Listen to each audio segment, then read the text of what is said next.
Hello guys, in this video I am going to show you how to set the route planning function when a faster route is available in the TomTom Go application.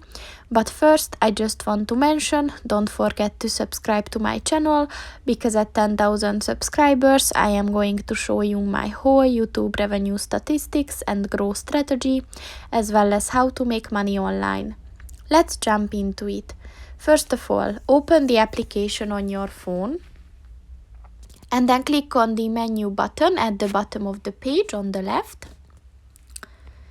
And then scroll down and click on the settings button. And then click on the route planning button.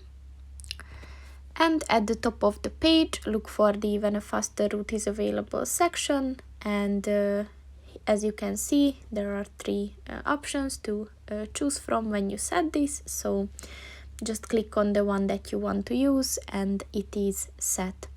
So that's pretty much it for this video, guys. See you in the next one. Goodbye.